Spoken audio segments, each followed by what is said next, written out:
El 18 de julio de 2020, la NASA lanzó una nueva nave.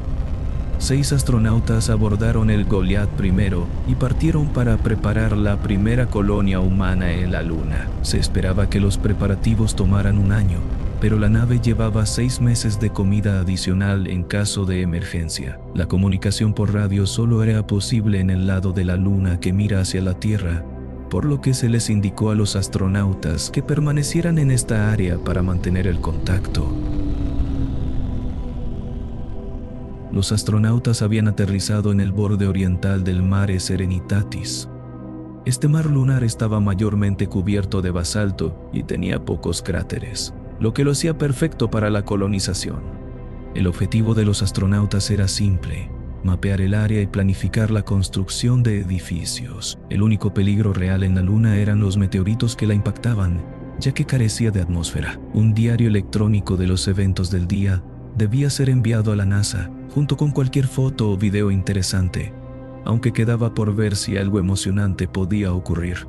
Después de todo, era la Luna.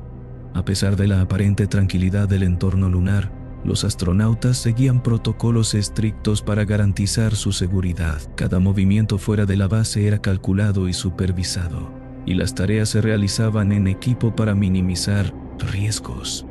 Sin embargo, incluso en un lugar tan desolado como la Luna, había momentos en los que la rutina se veía interrumpida por pequeños detalles. Estos eventos, aunque menores, eran anotados en los informes diarios, pero nunca se les dio mayor importancia en ese momento. Los primeros meses de los diarios fueron bastante normales. Los astronautas iban según lo previsto con el progreso esperado. No perdieron tiempo en planificar el área. Todo lo que hay en un pueblo normal estaría en el futuro pueblo: una tienda de comestibles, una escuela, un hospital, entre otras cosas. Por supuesto, los suministros tendrían que ser enviados por otras naves. No era su misión construir nada.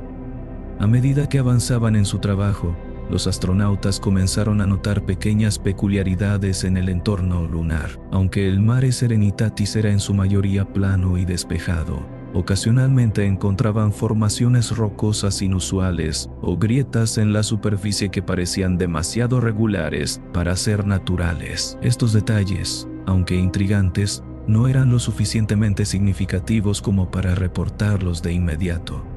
Sin embargo, en las noches, cuando el silencio era absoluto y la oscuridad lo envolvía todo, algunos de los astronautas mencionaron sentir una extraña sensación. Nunca había evidencia concreta de ello, pero la inquietud persistía. Luego, el 17 de septiembre de ese año, el informe diario no llegó. Se especuló que había sido olvidado, pero tampoco llegó al día siguiente. La comunicación por radio con los astronautas no tuvo éxito. Los intentos solo encontraron estática.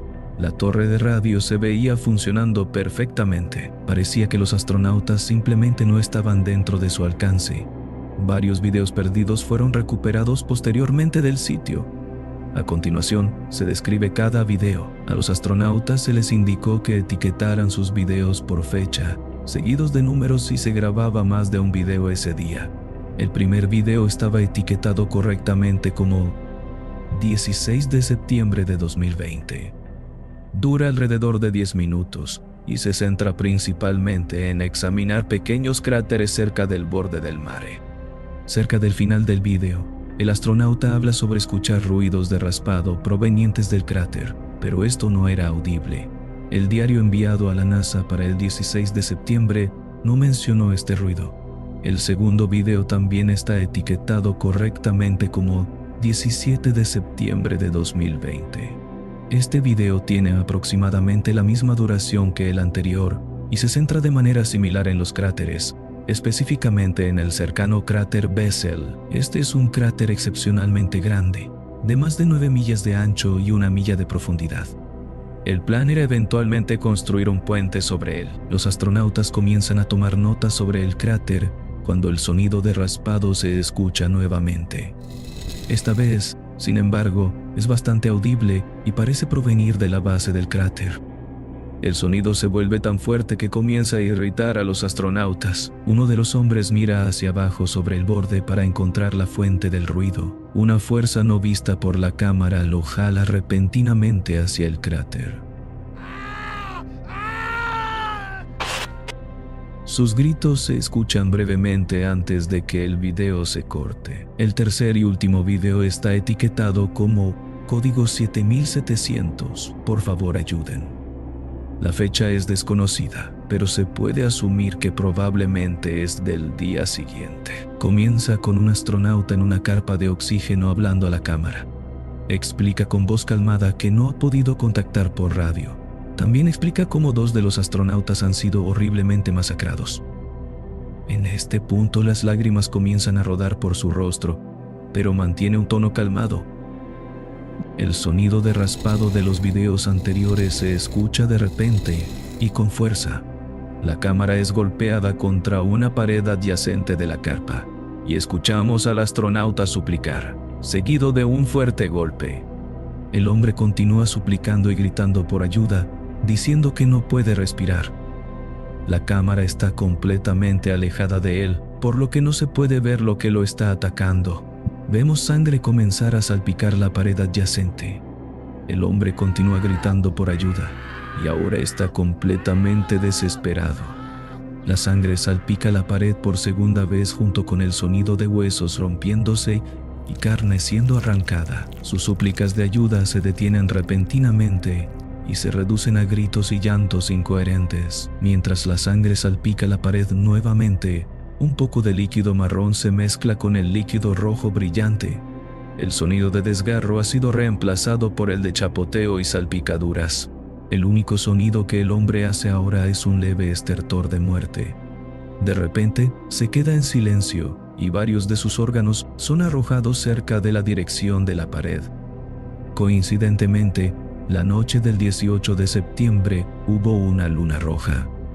Ninguno de los cuerpos de los astronautas del Goliath I fue recuperado por completo. Solo se encontraron fragmentos de sus trajes y equipos esparcidos cerca del cráter Bessel, junto con manchas oscuras que los científicos confirmaron como restos de sangre. La colonización de la Luna ha sido pospuesta hasta nuevo aviso, y la NASA ha clasificado todos los documentos relacionados con la misión como alto secreto.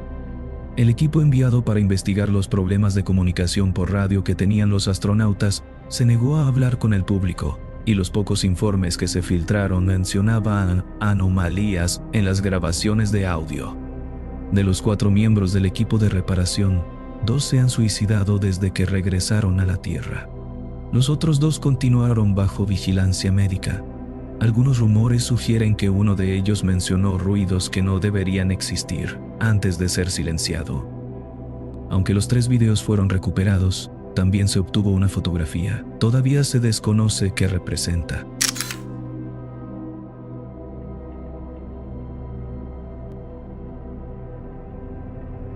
Celular a las 6:30 am, como todos los días. Se desperezó, preparó café y revisó el teléfono con la rutina automática de siempre.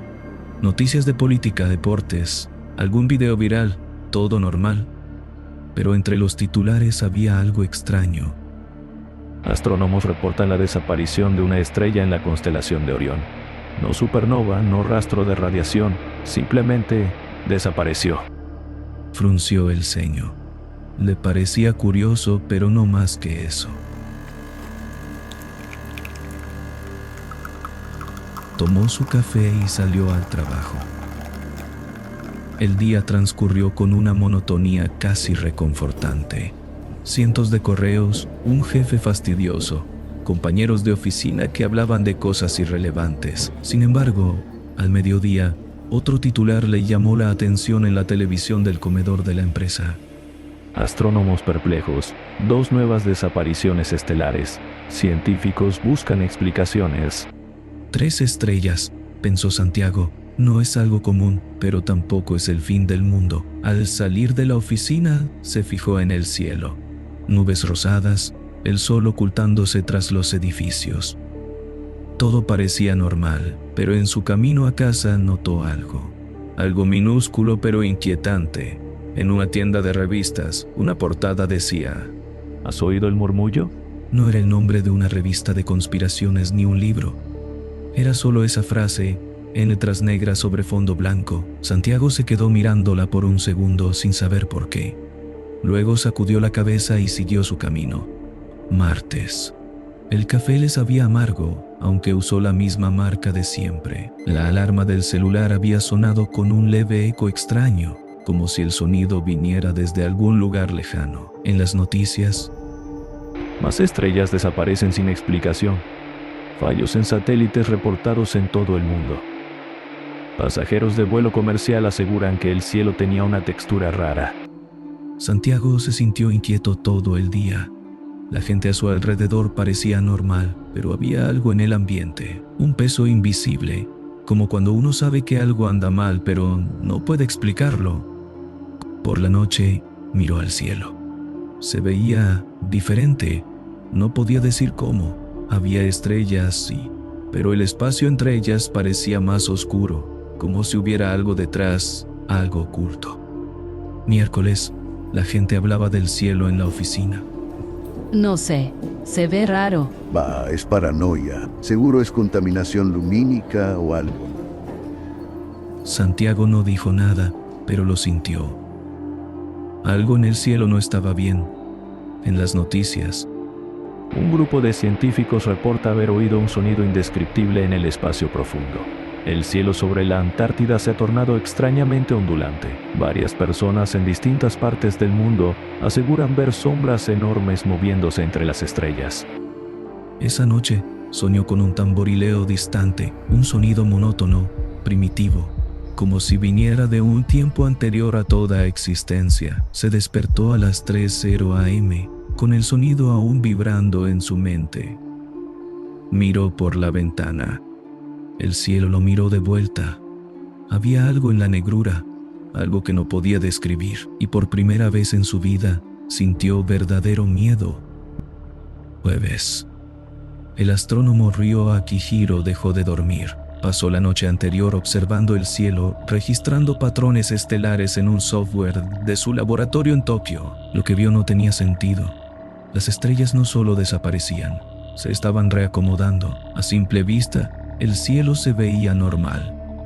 Pero al comparar las imágenes de hace una semana con las actuales, las constelaciones estaban diferentes, no como si algo las tapara, sino como si hubieran sido movidas. Intentó explicar el fenómeno: errores en los cálculos, mal funcionamiento del telescopio, pero la sensación persistía.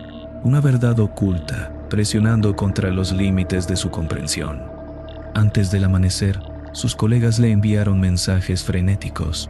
Alguien más había notado lo mismo. Algo se estaba organizando en el cielo. En México, Santiago Díaz revisó su teléfono mientras desayunaba. Las noticias eran cada vez más absurdas. El sol parecía más grande esta mañana, pero la NASA dice que es un efecto óptico. El océano Atlántico se elevó por 5 segundos y luego volvió a la normalidad. Miles de personas en todo el mundo reportan haber soñado con un ritmo incomprensible. Santiago apagó la televisión, sintió náuseas. No fue por el café, no fue por la noticia, fue por el cielo. Desde su ventana, el amanecer tenía un color incorrecto. No era rojo ni anaranjado, era otro color. Algo que su cerebro no podía procesar del todo. Parpadeó. Por un segundo juró que vio una figura en el cielo. Algo enorme, algo amorfo. Pero al parpadear otra vez, ya no estaba. Se quedó quieto. Escuchó un sonido en su cabeza, un tamborileo, una vibración lejana, algo que no podía ignorar. En la Estación Espacial Internacional, la astronauta Elena Petrova revisaba los sistemas de la nave, pero sus ojos no podían apartarse de la ventana. El planeta Tierra se veía distinto. No era un cambio evidente, no era algo que pudiera señalar con precisión, pero cada vez que pestañeaba tenía la sensación de que algo estaba mal en la curvatura del mundo. Houston, ¿tienen reportes de anomalías visuales? Un silencio de 3 segundos. Luego, la voz del operador terrestre dijo: Negativo, IS. ¿Por qué lo preguntas? Elena dudó. Miró otra vez la tierra. El azul del océano parecía artificial, como si no estuviera viéndolo directamente, sino a través de un filtro que fallaba en mantener la coherencia, como si la realidad estuviera deshaciéndose en el borde de su visión. Parpadeó. Por un segundo vio algo moverse detrás del planeta, como una sombra gigantesca flotando en el espacio, y luego nada. ISS, repito, ¿por qué preguntas? No es nada, Houston. Solo una sensación. Pero sabía que no era una sensación. Sabía que algo estaba ahí. En todo el mundo, la gente comenzaba a notar que la realidad tenía fallas. Las sombras no coincidían con la luz. Los espejos reflejaban movimientos con un leve retraso. Las calles cambiaban de dirección en la noche. Las voces en la radio se escuchaban cada vez más lejanas. Las estrellas seguían desapareciendo, los cielos temblaban, y en lo más profundo del cosmos, algo se agitaba en su sueño. Viernes, Santiago despertó con sangre en la boca. No estaba herido, no había tosido, solo estaba ahí, espesa, metálica, caliente. Se levantó de la cama y fue al espejo. Su reflejo lo miró con ojos enrojecidos, como si llevara días sin dormir, pero él sabía que había dormido. ¿O no? Se llevó las manos a la cara. Su piel temblaba, no de frío, no de miedo, de algo más, algo que no entendía. El sonido estaba ahí otra vez, un tamborileo, un latido, un eco de algo que no podía recordar. Abrió la ventana, el cielo era un desastre, las nubes tenían formas que no debían tener, retorcidas, fragmentadas, como si hubieran olvidado ser nubes y estuvieran imitando algo más, y más allá, entre los jirones de atmósfera, figuras gigantescas, amorfas, moviéndose dentro del cielo como parásitos atrapados en la piel del mundo. Santiago cerró la ventana, vomitó sangre, no estaba enfermo, solo se estaba descomponiendo. En Tokio, Ryo Akihiro dejó de intentar explicarlo. El cielo ya no tenía lógica. Las estrellas se reconfiguraban cada segundo, como si fueran piezas de un mecanismo inmenso. No desaparecían, se estaban alineando, no en formas humanas, no en constelaciones, en algo más viejo, más grande. Y lo peor era que él estaba empezando a entenderlo, como si toda su vida hubiera estado mirando un idioma desconocido, y de pronto su mente se ajustara para leerlo. Las estrellas no eran estrellas, eran ojos, y ahora estaban abiertos. En Moscú, Elena Petrova miró hacia la Tierra desde la estación espacial. La vio respirar, no en un sentido poético, no en una metáfora. El planeta mismo se infló y contrajo, como si fuera una criatura viva, un latido, un tamborileo, el ritmo de algo que dormía bajo la realidad. Y entonces sintió un tirón en su mente, no un pensamiento, no un recuerdo, otra conciencia invadiendo la suya, miles, millones. Todos los seres humanos sintiendo el mismo terror, el mismo despertar. Se llevó las manos a la cabeza y gritó. La radio crepitó. Houston, ¿me copian? La estática siseó, distorsionada, y entre el ruido una voz. No hay Houston, no hay tierra, no hay nada. La radio cayó en silencio, y Elena entendió que el planeta bajo ella ya no era el mismo. La humanidad se desmoronaba. En las calles, la gente balbuceaba frases sin sentido. En los hospitales, los médicos cortaban carne sana, como si buscaran algo más profundo. En las iglesias, los fieles rezaban a un Dios ciego. El cielo estaba roto. El mundo temblaba con cada latido de algo que despertaba, algo que nunca debió despertar. Santiago caminó por la calle. No recordaba haber salido de su casa. No recordaba haber despertado. No recordaba ser Santiago. A su alrededor la ciudad ya no tenía forma. Los edificios se alargaban y se contraían como si respiraran. Las calles se doblaban en ángulos imposibles. Las personas no eran personas. Algunas se habían quedado congeladas en posturas absurdas, con los ojos abiertos en una expresión de puro terror. Otras se movían sin propósito, repitiendo frases incoherentes. La piel no es real. La piel no es real. Un niño mordía la banqueta. Un anciano reía mientras sus brazos se alargaban hasta el suelo.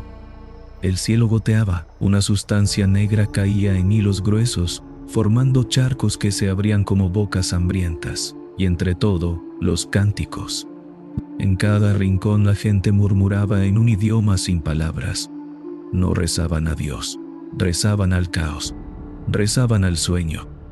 En Tokio, Ryo Akihiro dejó de ver el cielo, porque el cielo lo estaba viendo a él. Eran ojos, eran bocas, eran movimientos sin propósito. No había arriba ni abajo, no había horizonte. Todo era un ciclo infinito de carne, gas y pensamiento. Y en el centro de todo, latía algo, un pulso, un tamborileo, la música de los dioses sin mente. Ryo Akihiro dejó de ver el cielo. No había desaparición de estrellas, no había anomalías espaciales. Todo esto era un error corrigiéndose. La realidad nunca debió existir. En la Estación Espacial Internacional, Elena Petrova flotaba en el vacío. La Tierra ya no era la Tierra, se había derretido, se había convertido en algo blando, pulsante, cambiante. Contempló la descomposición del planeta, sus continentes doblándose como páginas de un libro húmedo, sus océanos derramándose en direcciones incorrectas. Y entonces lo vio, lo que había más allá de la realidad, lo que siempre había estado ahí, lo que soñaba, una masa infinita convulsionando en la nada. Cuerpos, ojos, bocas, tentáculos y formas sin nombre, expandiéndose en todas direcciones, sin lógica ni motivo. El caos nuclear, la cosa que duerme y sueña con el universo, y estaba despertando. Elena gritó, pero no tenía boca. Intentó cerrar los ojos, pero no tenía párpados.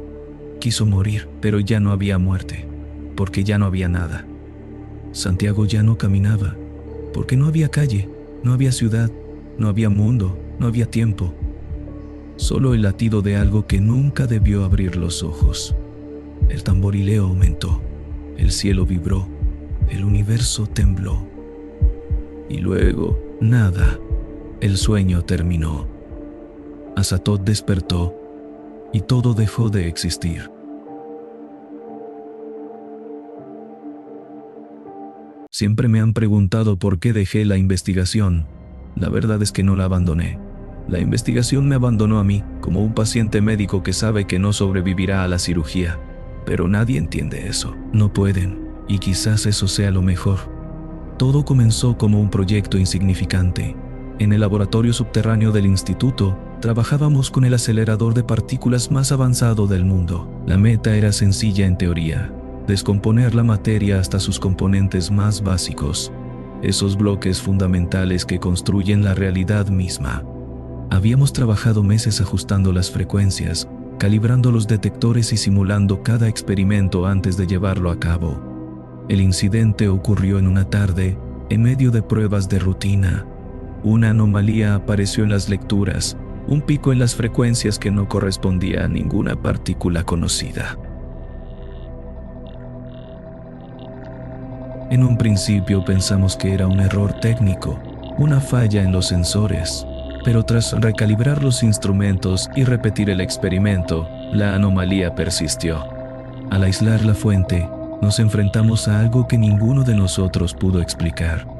No era una partícula ordinaria. De hecho, ni siquiera respondía del todo a las leyes de la física. Cuando la observábamos con nuestros instrumentos, sus propiedades parecían estables, pero si dejábamos de medirla, los resultados en los detectores mostraban comportamientos erráticos. Se movía sin que existiera un flujo de energía detectable. Era como si la simple observación la fijara en la realidad. Levitsky, nuestro físico teórico, estaba fascinado. Esto es más que un hallazgo, es una puerta. Pero para mí, era algo más inestable. La investigación se intensificó. Redujimos el acceso al laboratorio y comenzamos a concentrar todos los recursos en la anomalía. La partícula, diminuta e imperceptible al ojo humano, no solo emitía frecuencias desconocidas, sino que también parecía afectar nuestro equipamiento.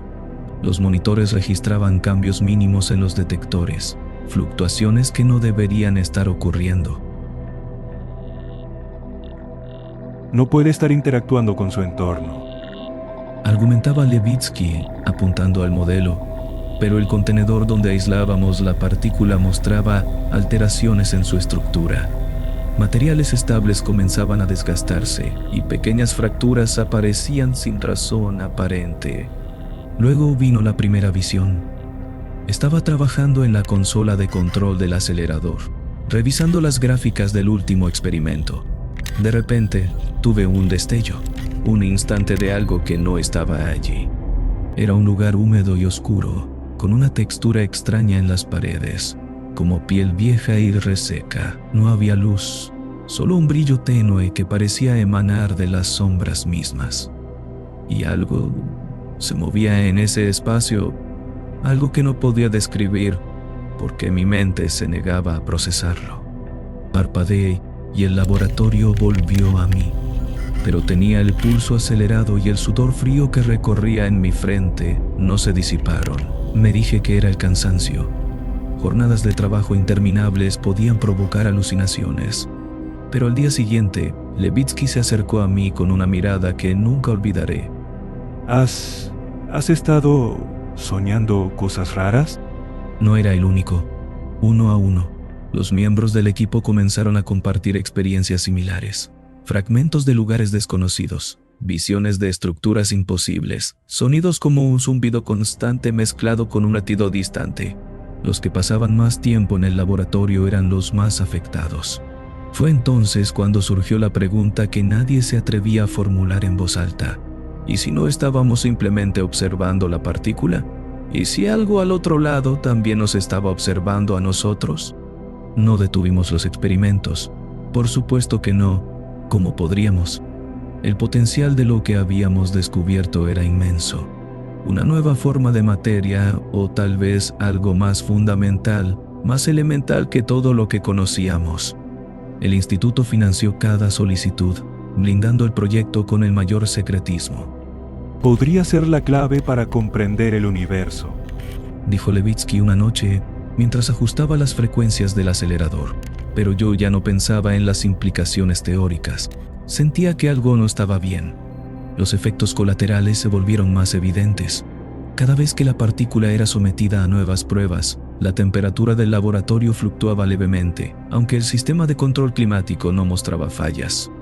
Los instrumentos registraban breves interferencias, líneas estáticas en las pantallas, zumbidos agudos que desaparecían al apartar la mirada. Y luego estábamos nosotros.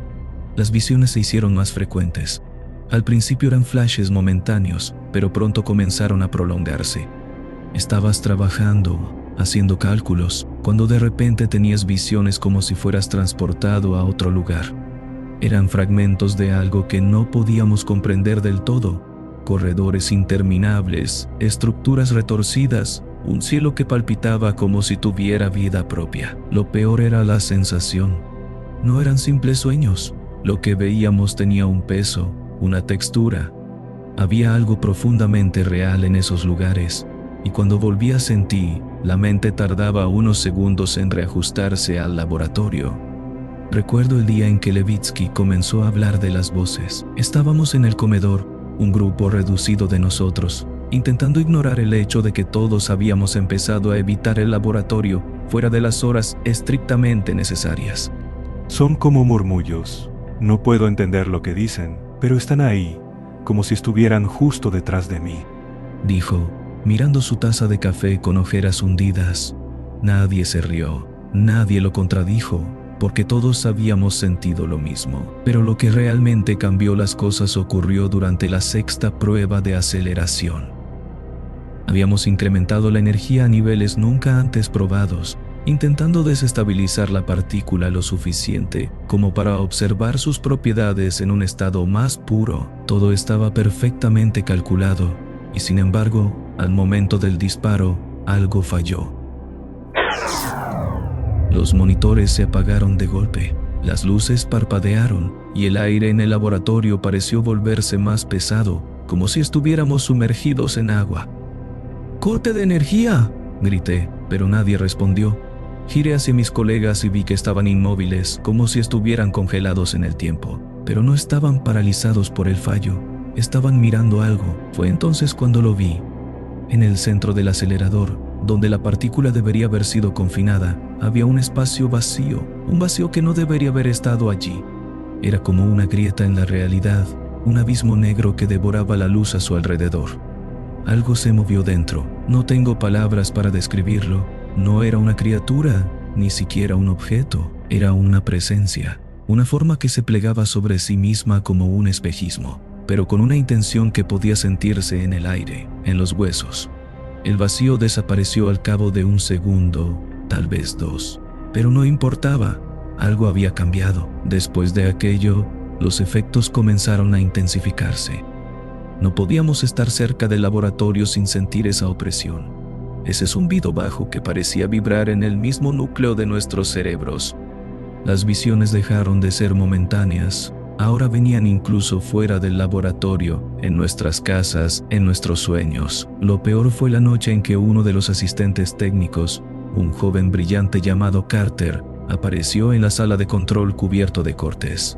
Estaba temblando, con los ojos abiertos de par en par. No me deja ir, murmuró una y otra vez. Lo trasladaron a una institución psiquiátrica al día siguiente. Yo sabía que no estaba loco, porque había comenzado a sentir lo mismo. Algo nos había tocado, algo que no podía ser contenido ni comprendido. No regresamos al laboratorio después del incidente con Carter, al menos no de inmediato. El instituto decretó una pausa temporal mientras investigaban los fallos en el acelerador. Nadie lo dijo en voz alta, pero todos sabíamos que no era una pausa por fallos técnicos, era miedo. Sin embargo, el tiempo fuera no nos trajo alivio. Si acaso, empeoró las cosas. Las visiones se intensificaron y ya no se limitaban a momentos aislados, comenzaron a mezclarse con la realidad de formas que ninguno de nosotros podía explicar. Recuerdo estar en mi apartamento una noche, revisando informes. Mis manos temblaban y mi cabeza estaba aturdida. Cada vez que cerraba los ojos, veía esa grieta, ese vacío en el acelerador, como una herida abierta en mi memoria. De repente, un ruido agudo me sacó de mis pensamientos, un chirrido, como uñas raspando vidrio, pero amplificado hasta el punto de hacerme doler los oídos. Miré hacia la ventana, pero lo que vi no era mi ciudad. No había edificios, ni luces, ni calles, solo un horizonte imposible, una extensión de sombras ondulantes que parecían respirar. Algo se movía allí, una figura alta y delgada que no caminaba, sino que se deslizaba. Y aunque estaba lejos, sabía que me había visto. Parpadeé y la escena desapareció. Estaba de vuelta en mi sala, el informe aún en mis manos, pero no era un sueño. Lo sabía porque mi nariz sangraba y las paredes parecían vibrar con ese zumbido que ya era parte de mi vida cotidiana. No fui el único en experimentar esto. En las semanas siguientes, los otros miembros del equipo comenzaron a evitar responder mensajes o asistir a reuniones. Algunos desaparecieron por completo. Nadie quería admitirlo, pero estábamos siendo desgarrados poco a poco, como si algo dentro de nosotros resonara con esa cosa que habíamos descubierto. Fue Levitsky quien rompió el silencio. Un día me llamó a su oficina, un lugar que había convertido en un refugio improvisado. Había cubierto las ventanas con mantas y apagado las luces.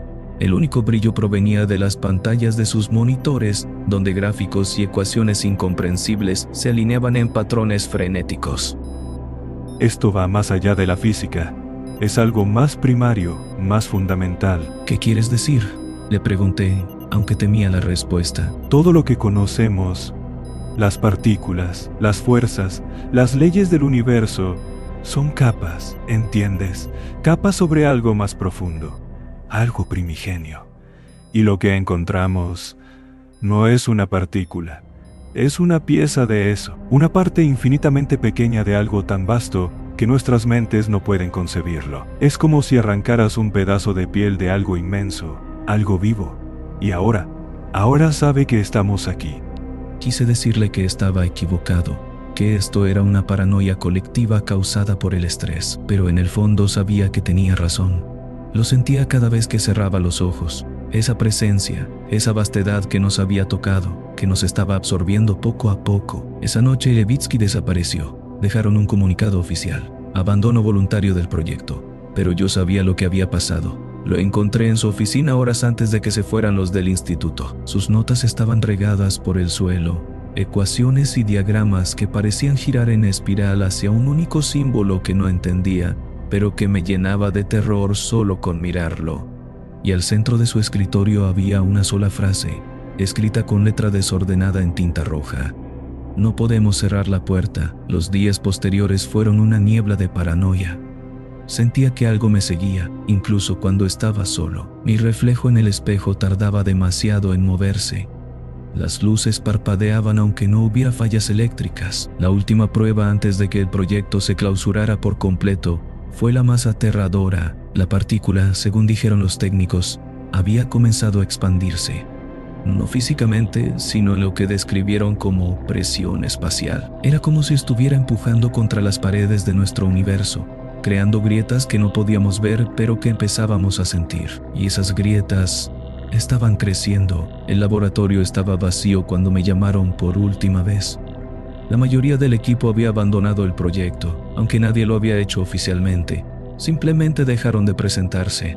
Solo quedábamos 3, yo, el técnico de control y un observador enviado por el instituto.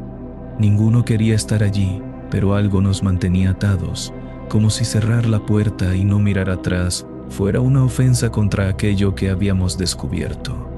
Cuando llegué, el ambiente era diferente. No se trataba del zumbido que ya era habitual, ni de las fluctuaciones en las luces. Era el aire mismo, que parecía oponerse a cada respiración, cargado de algo invisible pero denso. El técnico, un joven llamado Roark, me recibió con ojos hundidos. No hacía falta que hablara para saber que estaba al borde del colapso. La frecuencia está aumentando. No sabemos cómo detenerlo. La partícula ya no es una partícula. Es como si estuviera creciendo. Cuando miré los monitores, supe que tenía razón. En las pantallas, el espacio confinado donde la partícula había sido contenida ahora era una distorsión caótica. Los detectores no podían leer sus propiedades porque éstas cambiaban constantemente, como si la partícula existiera en todas las posibilidades a la vez. Lo peor era la imagen del contenedor en sí. Ya no era sólido.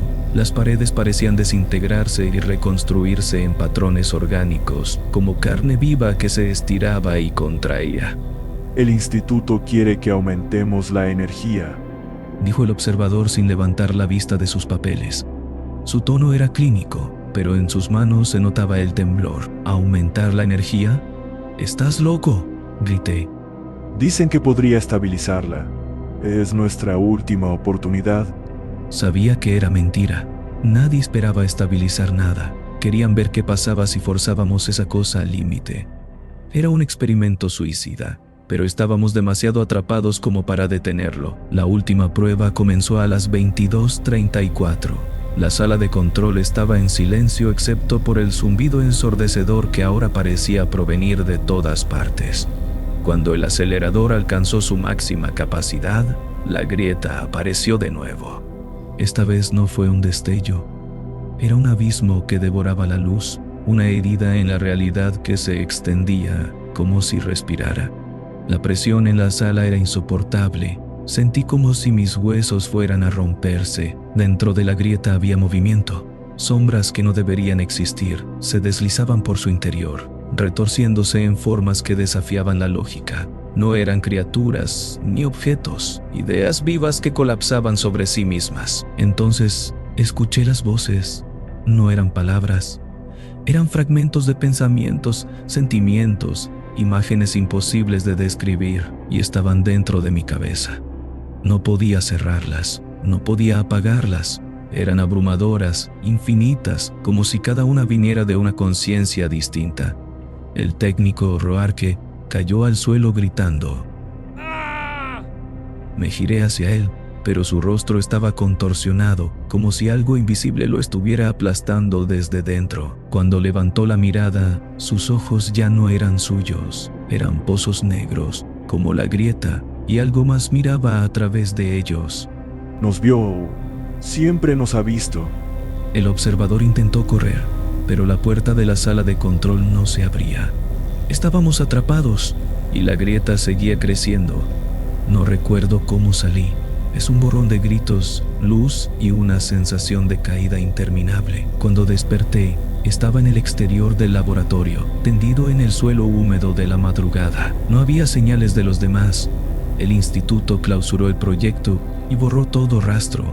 Oficialmente, fue una explosión técnica. El complejo quedó sellado, enterrado bajo toneladas de concreto.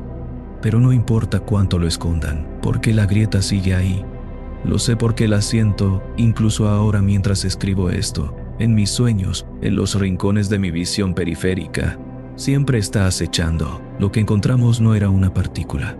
Era una parte ínfima, un fragmento muerto, de algo más vasto, algo que existía antes de que nuestro universo fuera siquiera una idea. Y al tocarlo, dejamos que nos viera. Nosotros solo miramos una grieta, pero para eso, la grieta también nos miró a nosotros.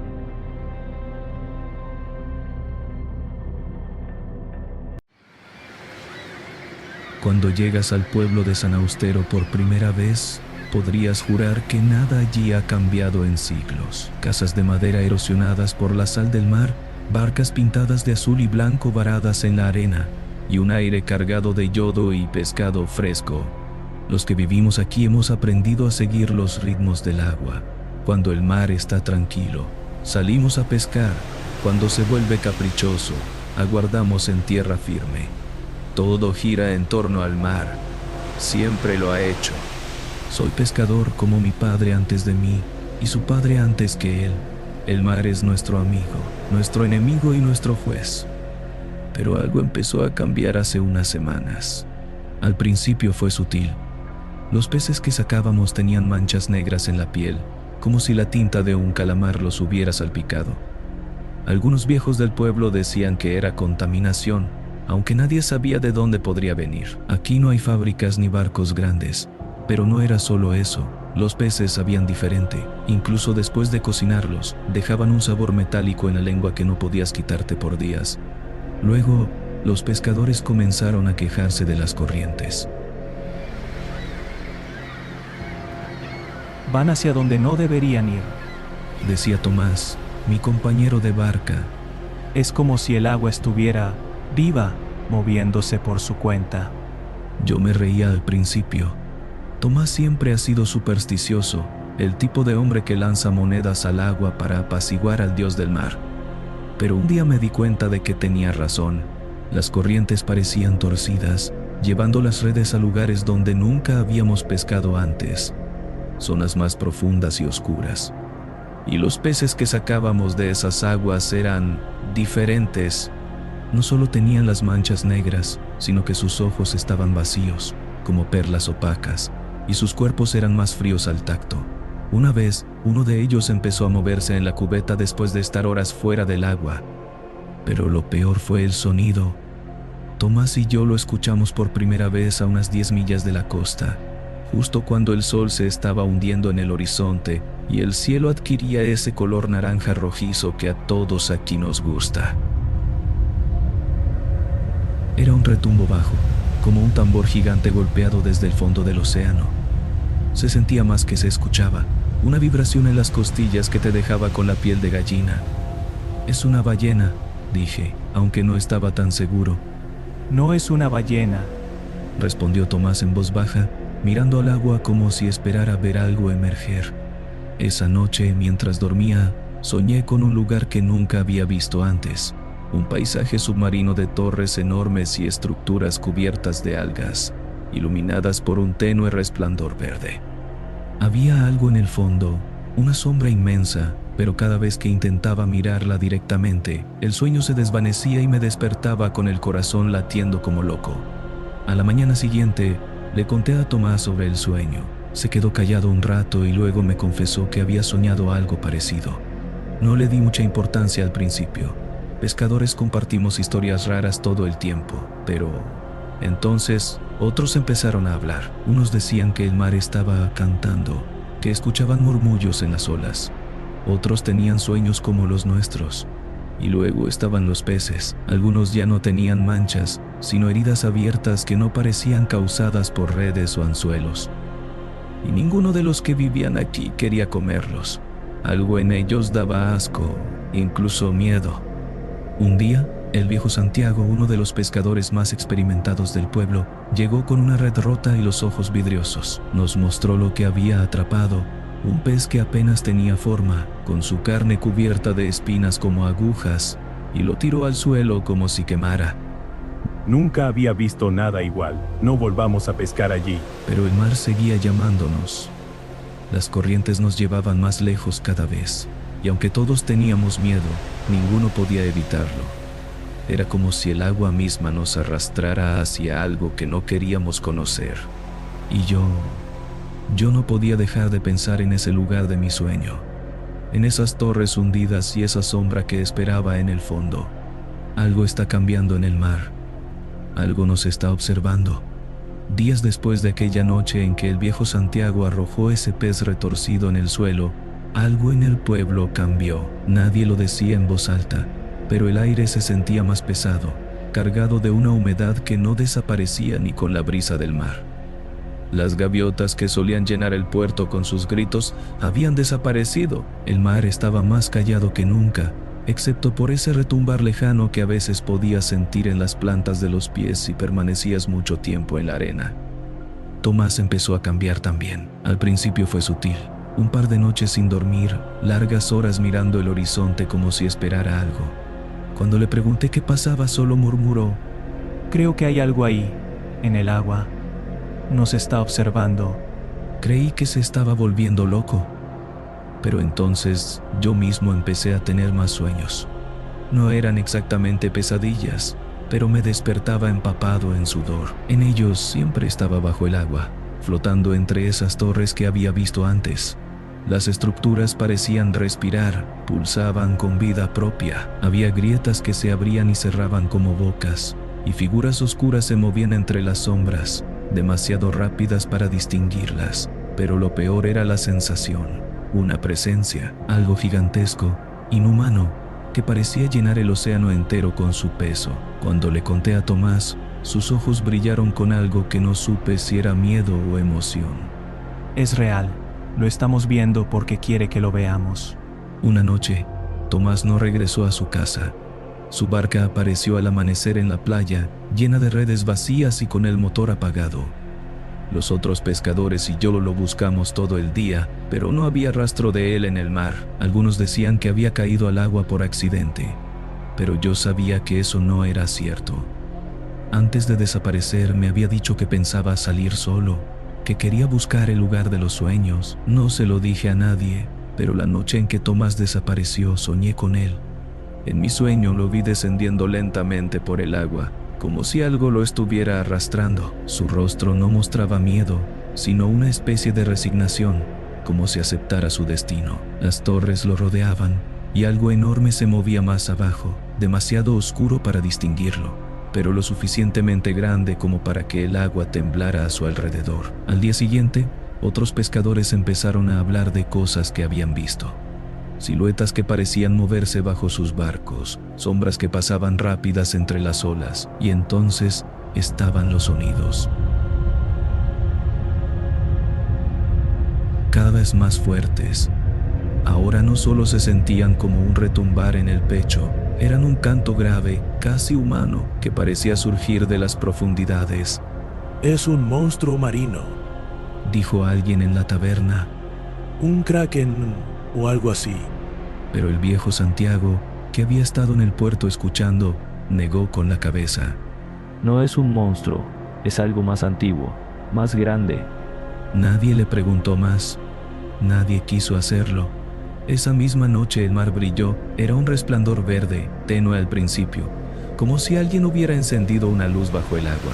Desde las ventanas de mi casa, pude ver que la bahía estaba iluminada por completo.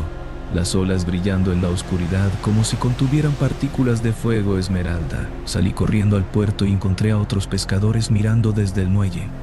Nadie decía nada, pero podía sentirlo en el aire. Era miedo. Algo se estaba moviendo en el agua. ¿Lo ven?, susurró alguien. Al principio pensé que era una ilusión, pero no. Algo estaba subiendo a la superficie. No del todo, pero lo suficiente para que viéramos una sombra enorme bajo el resplandor. No tenía forma definida, solo un contorno amorfo que se retorcía lentamente, como si nadara sin moverse, y entonces en un instante desapareció hundiéndose de nuevo en el abismo. Es una señal, murmuró alguien detrás de mí. Regresé a mi casa con las piernas temblando. Esa noche no pude dormir. Algo me estaba llamando. Igual que había llamado a Tomás, me senté frente a la ventana y miré el mar hasta que amaneció, preguntándome si también acabaría perdido en esas aguas. El día siguiente, un pescador más desapareció. El pueblo ya no era el mismo. El mar, que siempre había sido nuestra vida, nuestro sustento, se había convertido en un adversario silencioso. La gente hablaba menos, trabajaba menos. Los barcos iban al agua cada vez más vacíos, porque nadie quería arriesgarse a pescar algo que pareciera salido de un mal sueño. Pero los sonidos seguían allí, constantes y cada vez más fuertes, como si nos estuvieran llamando. Yo traté de mantenerme ocupado, de no pensar en Tomás ni en los sueños que ya no me dejaban descansar, pero cada vez que cerraba los ojos, las imágenes volvían.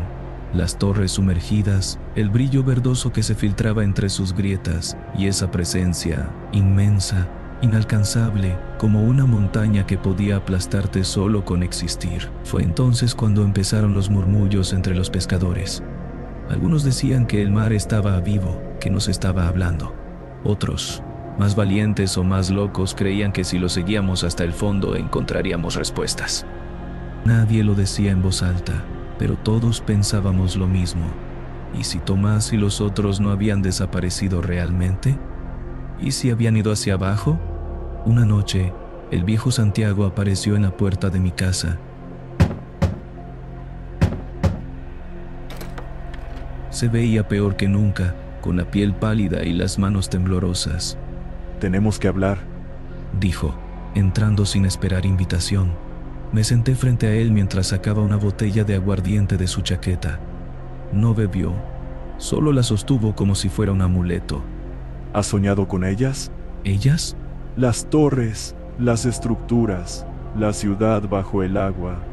No respondí, pero Santiago asintió como si mi silencio fuera suficiente. Yo también las he visto. Las vi por primera vez cuando era un joven, cuando mi padre me llevó a pescar a las aguas profundas. No entendí lo que significaban entonces, pero ahora lo sé. Están despertando. Lo que sea que duerme ahí abajo no quiere quedarse dormido mucho más. ¿Qué está despertando?, pregunté, pero Santiago solo negó con la cabeza. No sé cómo llamarlo, ni quiero saberlo, pero sé que el mar no es lo que creemos. Nunca lo fue. Esa noche, después de que Santiago se fue, intenté quedarme despierto. No quería soñar, pero el sueño vino de todas formas. Esta vez me sentí más cerca de las torres que nunca. Podía ver los detalles de sus muros, cubiertos de grabados que parecían palabras, aunque en un idioma que no entendía. Y las sombras se movían, más grandes ahora, como si me estuvieran rodeando. Cuando desperté, el sonido estaba allí, no en el sueño, sino en el mundo real. Era un canto bajo, profundo, que venía del mar. Salí corriendo de mi casa y no era el único. Otros pescadores estaban ya en el muelle, mirando hacia el agua. El resplandor verde estaba allí otra vez, más brillante que antes, iluminando la bahía como si el fondo del océano estuviera ardiendo. Santiago estaba entre nosotros. Se veía pálido, pero había algo en sus ojos, una especie de decisión desesperada. Se acabó la espera. Voy a ir allí. Lo miré horrorizado. ¿A dónde? A las profundidades. Voy a encontrar lo que está llamándonos. Un grupo de hombres trató de detenerlo, pero él era sorprendentemente fuerte para su edad. Se soltó de sus manos y corrió hacia su barca, que estaba ya cargada y lista para partir. «Santiago, no hagas esto», grité, pero no me escuchó, o tal vez no quiso escucharme. Saltó a su barca, encendió el motor, y en cuestión de minutos estaba perdido en la oscuridad, rumbo hacia el horizonte iluminado por esa luz maldita. El pueblo entero quedó en silencio. Nadie se movió durante horas, y entonces, justo antes del amanecer, el resplandor se apagó. Nunca volvimos a ver a Santiago. Esa noche, supe que yo sería el siguiente. Lo sentía en mis sueños, en las vibraciones del suelo cuando me acercaba al agua. Algo me estaba llamando, algo que no entendía, pero que no podía resistir. Y aunque me aterraba lo que pudiera encontrar, había una parte de mí que quería saber, quería verlo. La noche en que decidí salir al mar, el pueblo estaba sumido en una quietud casi irreal. El viento no soplaba, y el agua en la bahía era un espejo negro, liso como el cristal. Parecía que hasta el mundo mismo estaba conteniendo la respiración, esperando. Cargué mi barca con lo mínimo, una linterna, un par de redes y un termo de café frío. Mientras empujaba el bote hacia el agua, sentí que me observaban. Cuando volteé, vi a una figura en la sombra de una casa. Era la vieja Ágata, la mujer que todos evitaban porque decían que tenía visiones. Me miraba fijamente, y su voz cruzó el aire, baja pero clara como un cuchillo. Si vas, no vuelvas. No respondí, no podía. Mi cuerpo se movía por inercia, como si no tuviera voluntad propia. Subí a la barca, encendí el motor y me adentré en el mar. El agua estaba oscura y pesada, pero sabía hacia dónde ir. Las corrientes me guiaban, arrastrándome como si fuera un juguete en sus manos. Las estrellas desaparecieron tras una capa de nubes, y la única luz era ese resplandor verde que parpadeaba débilmente desde las profundidades. Con cada milla que avanzaba, el sonido se hacía más fuerte. Ya no era un retumbar, ni un canto. Era algo entre ambos, como una palabra que no podía ser pronunciada, resonando en mis huesos. Sentía que estaba dentro de mí, como si el mar mismo hubiera entrado en mi pecho. Entonces vi las primeras sombras. Eran grandes, amorfas, moviéndose bajo la barca en un ritmo lento pero decidido. Intenté encender la linterna, pero mis manos temblaban tanto que se me cayó al suelo. Me agaché a recogerla y cuando volví a mirar al agua, algo salió a la superficie. Era un pez, o algo que alguna vez había sido un pez. Tenía el cuerpo retorcido y su piel brillaba con un tono aceitoso, como si estuviera cubierto de alquitrán. Sus ojos, dos orbes blancos, me miraban fijamente. Lo empujé al agua con un grito, pero al hacerlo, vi que no estaba solo. Decenas de ellos flotaban a mi alrededor, mirándome. Ya casi estoy, pensé. No sabía por qué lo sabía, pero lo sabía. El resplandor verde se intensificó, y entonces lo vi. Las torres eran más grandes de lo que había imaginado, elevándose desde las profundidades como los dedos de un cadáver gigante. Estaban cubiertas de grabados y figuras que parecían retorcerse incluso en la inmovilidad de la piedra. Había algo hipnótico en ellas, algo que no podía dejar de mirar. Sentí que si lo hacía, si descifraba sus patrones, entendería todo. Mi barca dejó de moverse, como si hubiera llegado a un límite invisible. Me incliné sobre el borde y miré hacia abajo. La luz verde emanaba de algo más profundo, algo más grande. Una estructura central, mucho más alta que las torres, coronada por lo que parecía un altar. Y en el centro del altar, una figura que no podía ser real. Era solo una sombra, pero su forma llenaba mi mente de un terror tan absoluto que me dolían los dientes. No era humano, ni animal, ni siquiera algo que perteneciera a este mundo. Y, sin embargo, sentí que lo conocía, que siempre había estado ahí, en mis sueños, en mi mente. En el mar, la figura no se movía, pero el agua vibraba como si estuviera respirando. Sentí un peso aplastante en mi pecho, como si algo quisiera que bajara, que me acercara más. «Es un sueño», me dije, pero sabía que no lo era. El sonido alcanzó su clímax. Las aguas a mi alrededor empezaron a girar en un remolino lento pero constante, tirando de mi barca hacia el centro. Intenté encender el motor para huir, pero no respondió. Entonces lo escuché. Una palabra, o tal vez un pensamiento, algo que no salió del mar ni de mi mente, pero estaba allí, en el aire. Ven. No sé cuánto tiempo pasó después de eso.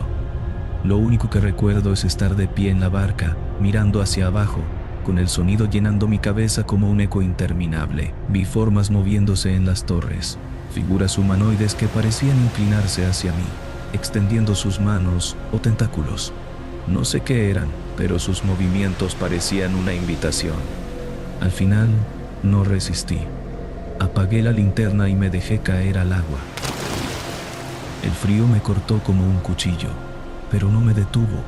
Algo me arrastraba hacia abajo, hacia la luz verde y las torres que parecían acercarse a mí con cada brazada. Sentí que mi cuerpo se rompía, que el agua se metía en mis pulmones, pero no importaba. Ya no tenía miedo. Cuando llegué al fondo, vi la figura del altar moverse. Fue solo un instante, un parpadeo, pero lo suficiente para sentir que mi mente se desmoronaba como un castillo de arena. Mi visión se nubló, mi cuerpo dejó de responder y todo se volvió oscuridad. Desperté en mi barca, flotando a la deriva. No recuerdo cómo volví al pueblo, pero cuando llegué nadie quiso hablar conmigo. Todos me miraban como si fuera un fantasma, alguien que ya no pertenecía a este mundo. Desde esa noche, no sueño, pero cada vez que cierro los ojos puedo sentirlo. Allá abajo, esperando. El mar nunca ha estado vacío.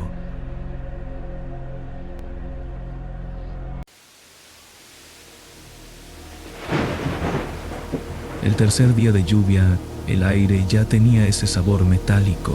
Lo notaba solo si respirabas hondo, como un hilo agrio que se colaba en la lengua. Afuera, la ciudad parecía suspendida en un estado de pausa, con las luces parpadeando detrás del velo gris de la tormenta. Me gustaba observarla desde mi ventana, con el departamento sumido en penumbra, dejando que el sonido del agua lo cubriera todo. Pero esa noche la lluvia caía de forma distinta. Más lenta, más pesada. El cielo estaba bajo, aplastando la ciudad bajo su propio peso.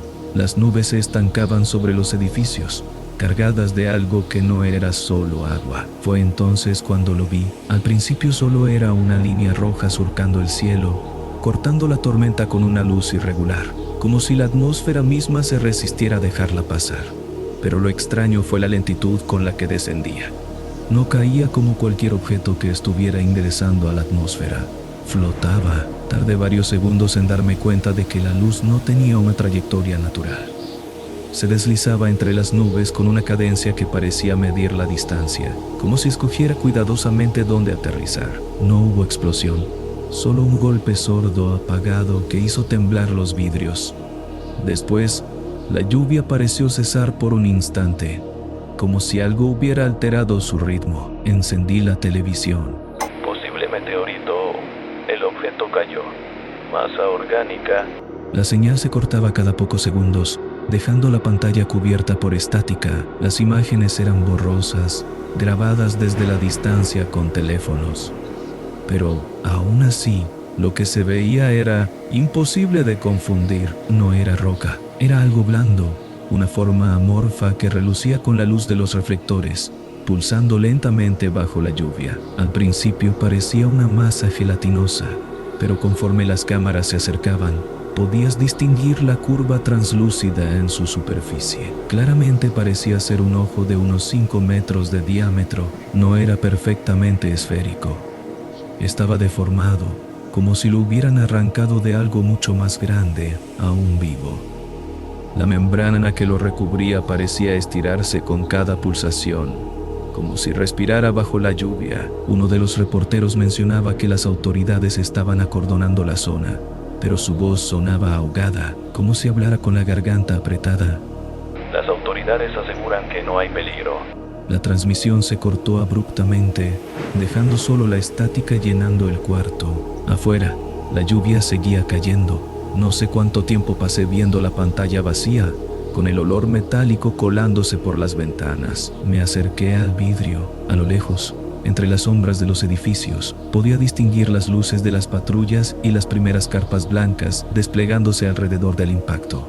Pero incluso desde esa distancia había algo extraño en la forma en que los hombres se movían, como si estuvieran demasiado cerca, como si la gravedad del objeto los atrajera sin que se dieran cuenta. La televisión volvió a emitir. No se ha confirmado si se trata de material biológico. El rostro del presentador estaba empapado de sudor, con las pupilas dilatadas. A sus espaldas, la señal en vivo mostraba la masa amorfa vibrando bajo las luces, hundiéndose poco a poco en la tierra mojada. Las autoridades piden a la población mantener la calma. El ojo ya no se distinguía. Ahora solo era una masa viscosa, hundida parcialmente en el suelo, como si se deslizara lentamente hacia abajo, devorando la tierra bajo su propio peso. La imagen se congeló por un segundo. Luego la pantalla se llenó de estática. Fue entonces cuando noté que la lluvia golpeaba la ventana de una forma distinta. Ya no era un sonido uniforme, sino algo más irregular, como si algunas gotas fueran más pesadas que otras. Dejaban pequeños surcos grasientos sobre el cristal, como si el agua misma se hubiera vuelto más espesa. Me alejé de la ventana y apagué la televisión. Pero incluso con la pantalla apagada, la estática seguía vibrando dentro del aparato. El olor metálico se había vuelto más fuerte. Y la lluvia no había parado. El perímetro acordonado apareció al amanecer.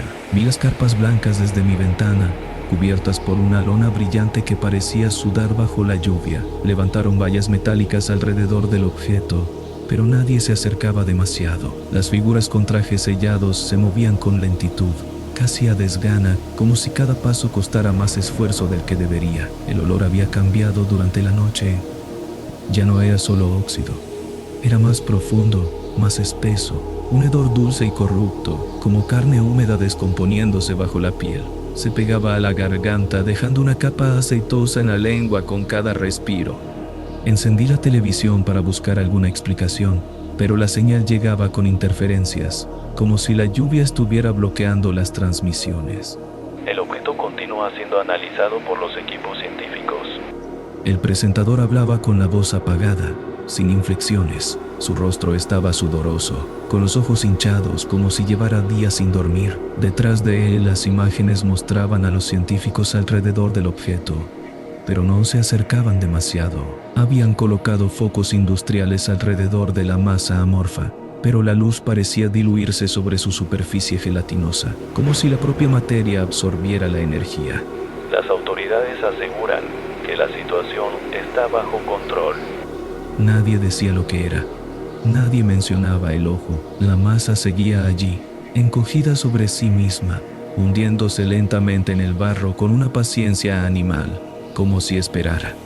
Apagué la televisión, pero la pantalla no se apagó del todo.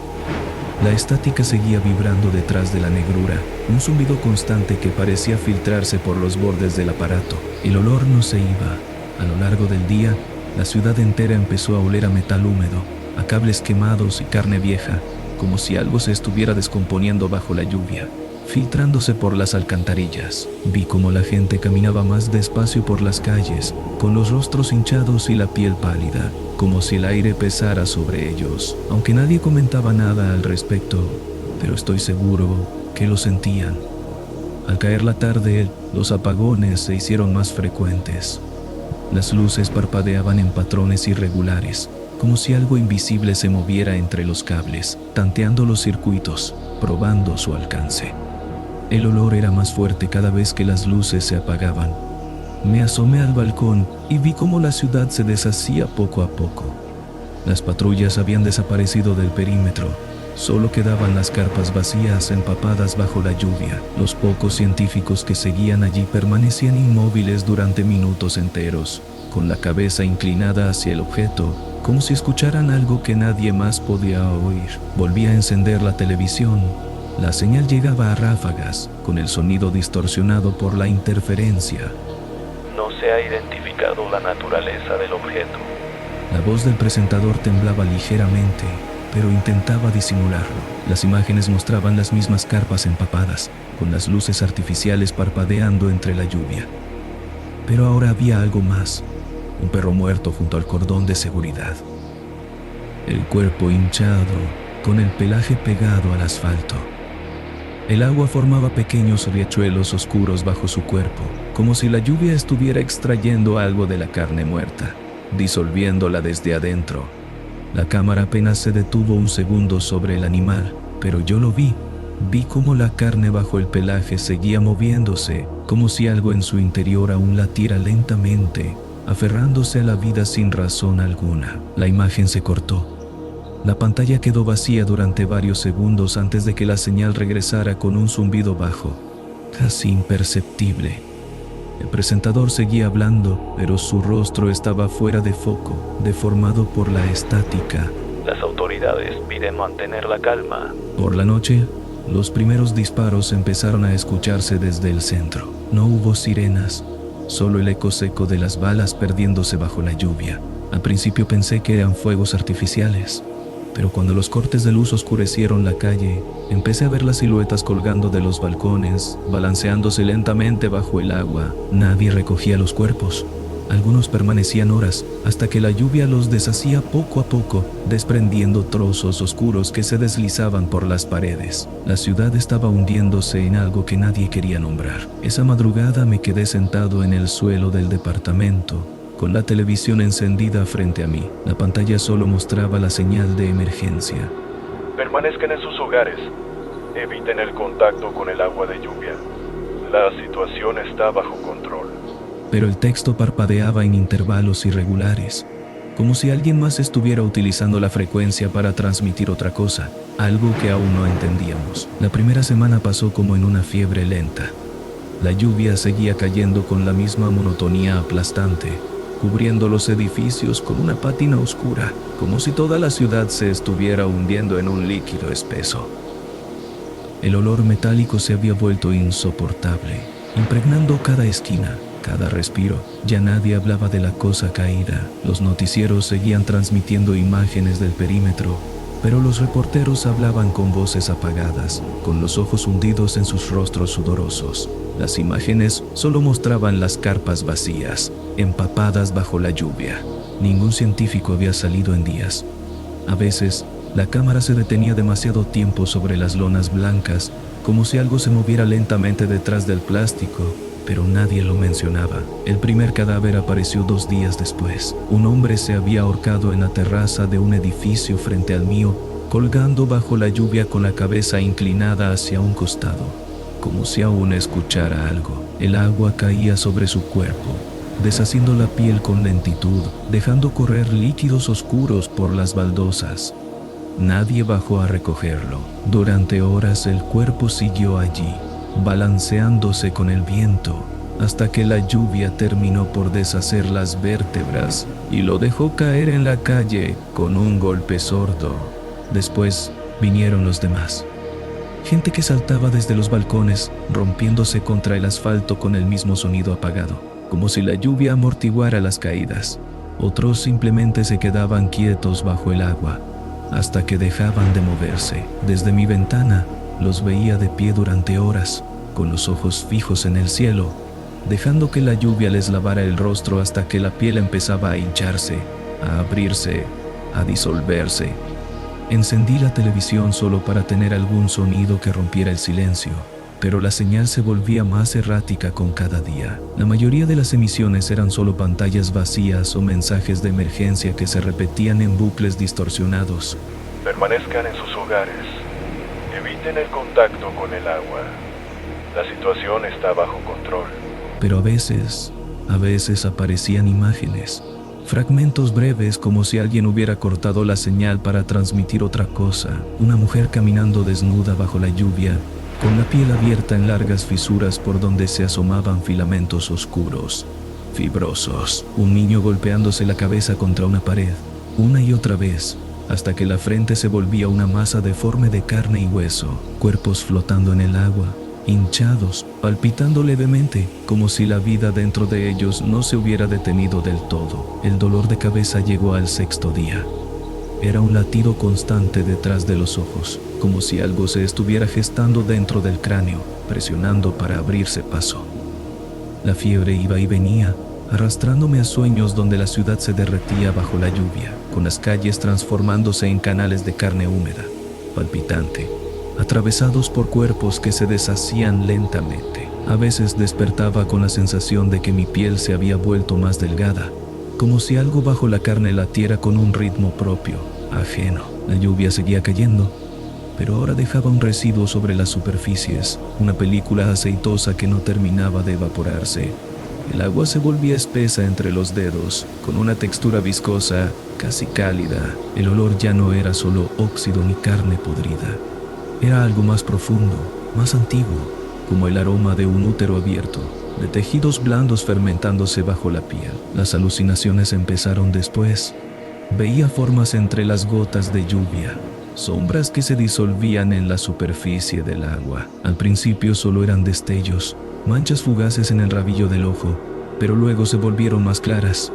Había rostros flotando dentro de la lluvia, rostros hinchados, con los ojos abiertos, mirándome fijamente desde la otra orilla de la realidad. Cuando me acercaba al vidrio para verlos mejor, los contornos se volvían más definidos, como si la membrana entre el mundo y lo que había detrás se hubiera vuelto más fina con cada día. La televisión seguía emitiendo. Las autoridades piden mantener la calma. Pero el presentador ya no era el mismo. Su piel se veía hinchada, con surcos violáceos bajo los ojos. Sus labios parecían haberse vuelto más gruesos, como si algo dentro de su boca empujara contra la carne desde dentro. Permanezcan en sus hogares. La señal se cortaba con más frecuencia, dejando solo la estática durante horas. Pero a veces, entre el ruido blanco, podía escuchar algo más profundo. Parecía un ritmo, lento, húmedo, como una respiración que se filtraba a través de las ondas. Empecé a pasar más tiempo frente a la ventana, con los ojos fijos en el cielo, observando las nubes espesas que no terminaban de moverse. A veces creía ver formas entre ellas, ojos inmensos, hundidos detrás de la tormenta, observando la ciudad con una paciencia infinita. La lluvia seguía cayendo, la ciudad seguía hundiéndose, y yo empezaba a sentirme cada vez más liviano, como si algo dentro de mí ya no perteneciera del todo a mi cuerpo. La ciudad había dejado de ser real. La lluvia seguía cayendo sin pausa, pero ahora su sonido era distinto, más denso, más líquido, como si la tormenta ya no estuviera hecha solo de agua, sino de algo que se filtraba desde un plano ajeno al nuestro. La luz apenas llegaba a través de las nubes, dejando las calles cubiertas por una penumbra viscosa que se estiraba con la tormenta. Ya casi no quedaba gente en los edificios.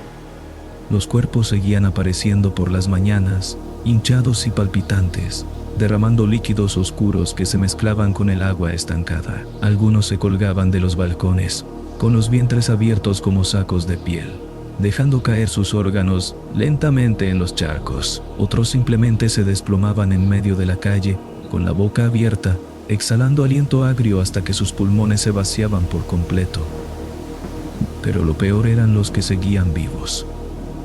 A veces los veía desde mi ventana, caminando bajo la lluvia con los ojos vidriosos, la carne hinchada, atravesada por venas oscuras que se ramificaban bajo la piel. Se quedaban de pie durante horas, con las bocas abiertas, dejando que el agua se les filtrara por la garganta, como si algo dentro de ellos quisiera ser alimentado. Algunos tenían los dedos metidos dentro de sus propios ojos, desgarrando la carne alrededor de las órbitas con lentitud, como si intentaran abrirse paso hacia algo más profundo. La fiebre me había carcomido la cabeza por días. El dolor era un nudo pulsante detrás de los ojos, como si el cráneo se ablandara desde dentro. Me despertaba por las noches con la lengua hinchada, sintiendo cómo el sabor metálico se impregnaba en mi saliva, como si mi propio cuerpo se estuviera disolviendo poco a poco. Cuando me acercaba al espejo, mi rostro parecía deshecho, como si alguien hubiera estirado mi piel demasiado tiempo bajo el agua. Había líneas violáceas bajo mis párpados, pero lo peor era la sensación, la certeza de que había algo debajo, algo que se agitaba entre los tejidos blandos, buscando la forma de abrirse paso. Encendí la televisión. La señal era un amasijo de ruido blanco y parpadeos, pero entre la estática, a veces aparecían imágenes fugaces. Un hospital con las camillas cubiertas por cuerpos hinchados que vibraban lentamente, como capullos a punto de abrirse. Un hombre arrodillado en medio de una sala, arrancándose la piel del rostro con las manos, dejando al descubierto una masa negra, fibrosa, que seguía latiendo debajo de la carne. Una mujer dejando caer algo viscoso y palpitante entre sus piernas, mientras el agua se lo llevaba en pequeños riachuelos oscuros. La situación está bajo control. Permanezcan en sus hogares. Desde mi ventana podía ver que la zona acordonada estaba completamente abandonada. Las carpas se habían hundido bajo el agua, dejando solo las estructuras metálicas sobresaliendo entre los charcos espesos. Pero la cosa que había caído seguía allí, ahora era más grande. La lluvia había comenzado a alimentarla, cubriéndola con una membrana translúcida que se estiraba con cada pulsación. Ya no era solo un ojo, era una masa que latía lentamente, hundiéndose en el suelo, fusionándose con la tierra misma, como si toda la ciudad fuera solo un receptáculo para algo que estaba creciendo debajo. No había pájaros, no había viento, solo la lluvia, y detrás de las nubes podía ver algo. A veces los veía con claridad entre las cortinas de agua, pupilas verticales, membranosas, girando lentamente detrás de la tormenta. Tal vez eran las alucinaciones, pero eran órganos inmensos, astronómicos, que se extendían detrás del cielo como las larvas de algo que había estado incubándose durante eones, esperando el momento de abrirse paso hacia nuestro mundo. La lluvia era solo el líquido amniótico de su nacimiento. Para entonces ya casi no comía. Me quedaba horas frente a la ventana, dejando que el olor metálico se metiera en mi nariz, en mi boca, en mis pulmones, hasta que lo sentía dentro de mí, en mi sangre. Veía la lluvia deslizarse por el vidrio, dejando pequeños filamentos oscuros que se retorcían bajo las gotas, como fibras microscópicas que se deslizaban por la superficie del mundo. La ciudad ya no era una ciudad, era un organismo blando, en descomposición, hinchándose bajo la tormenta. Subí al balcón la última noche. El cielo se había vuelto de un violeta profundo, surcado por vetas negras que se retorcían lentamente detrás de las nubes. Cuando la electricidad se cortó por completo, las calles quedaron sumidas en una oscuridad espesa, solo iluminada por la luz débil que emanaba de la cosa caída. Fue entonces cuando los vi con claridad, los ojos detrás de las nubes abriéndose lentamente, inmensos, infinitos. Cada pupila era una grieta, un túnel que se extendía hacia planos de existencia que nunca habían sido concebidos por la mente humana. El líquido negro que caía desde ellos se mezclaba con la lluvia, deslizándose por los tejados, alimentando la podredumbre que se extendía por la ciudad. La ciudad había sido solo un caparazón, un útero, esperando la semilla que lo abriría desde dentro. Nosotros nos convertimos en sus nutrientes. Solo éramos tejidos blandos para alimentar lo que estaba detrás del cielo. Me subí a la barandilla. El agua caía sobre mi rostro, más cálida que antes, con un sabor agrio que se filtraba entre mis labios. Cuando miré hacia las nubes, los ojos me devolvieron la mirada. Por primera vez sentí que algo dentro de mí se agitaba al mismo ritmo que ellos. La fiebre que había sentido todos estos días era solo el comienzo. La carne, solo una membrana. Dejé que el peso me llevara hacia abajo. Mientras caía, vi las calles fundiéndose bajo la lluvia, deshaciéndose en un océano oscuro donde los cuerpos flotaban con los ojos abiertos, esperando. Mientras más me acercaba al asfalto fundido, la ciudad se estaba gestando. Y yo ahora iba a ser parte de ella, de aquello que llegó desde el cielo